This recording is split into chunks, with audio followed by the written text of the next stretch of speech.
what did the pink tide actually contain in terms of different projects, different class coalitions, different relationships to oil, gas, and mining?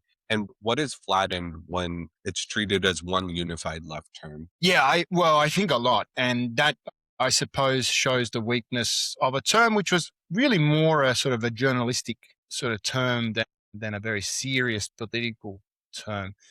Pink tide, is much more used in the sort of media to sort of portray, a very eclectic bunch of everything from radical left, maybe if you even want to go as far as to say socialist governments, such as the Chavez government, through to governments like the Michelle Bachelet government in Chile, which wasn't not only was it just a centre left at best or centrist government, but it was also a government of a traditional party in Chile. Like at least most of the other left parties that rise to power during this period of time, which is essentially from Chavez's election in 1998 through to sometime in the mid 2000s, where we start to see sort of a change towards the right, a shift towards the right in electoral victories. But most of the parties that come to power, whether it's Rafael Correa's Citizens Revolution in Ecuador, Evo Morales' movement towards socialism in Bolivia. The PT is a kind of in between because it's not a brand new left party, but it is a party forged out of the military dictatorship. So it's not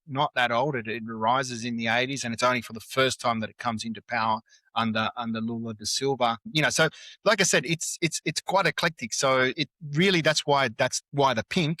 To sort of indicate that we're not talking about a overall radical shift, but just a generalized sort of move towards the left, and tied to indicate that it's happening across the continent. But I think it did confuse a lot of issues. So for example, it confused the question of government and governmental power. So as we'll talk about earlier today, even the Chavez government itself, when the personnel stayed the same, changes from before 2002 to early 2003. But in most of the other countries, nothing of that similar sort happens. So instead, really what you have is left parties being elected in capitalist elections to administer capitalist governments and capitalist states, ever really achieve the kind of social base that enables them to carry out the kind of radical forms that are required. In fact, quite often, many of these governments are elected as a last gasp of popular struggle. And a good example of that is the PT, Workers' Party in Brazil, where actually most of the struggle predates its election, and it's only sort of kind of on the decline of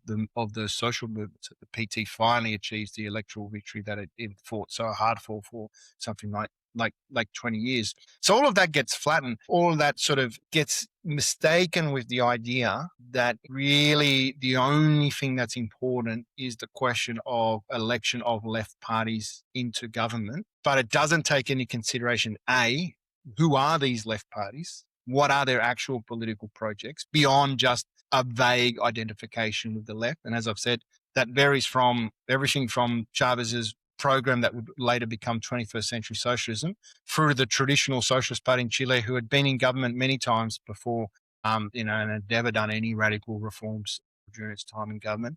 But it just sort of compresses all those into just one amorphous left label of left governments. But it also ignores the question of the importance of social mobilization in order to convert what at that point just sort of left centrist left parties administering capitalist governments into actual governments that are not just representing but actually backed by and fully mobilized backed by the full mobilization of the popular classes. And I think that we can really only talk about occurring in Venezuela and to a certain extent in Bolivia as well.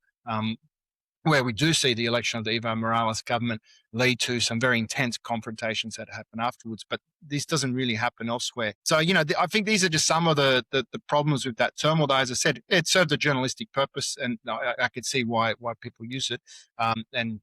I don't have a problem with using that term, but I don't think it should be understood as as a scientific term, as a political term, because it misses much more than what it really gathers. And I think, unfortunately, has perhaps created certain confusions on the left looking, for them trying to understand Latin America today.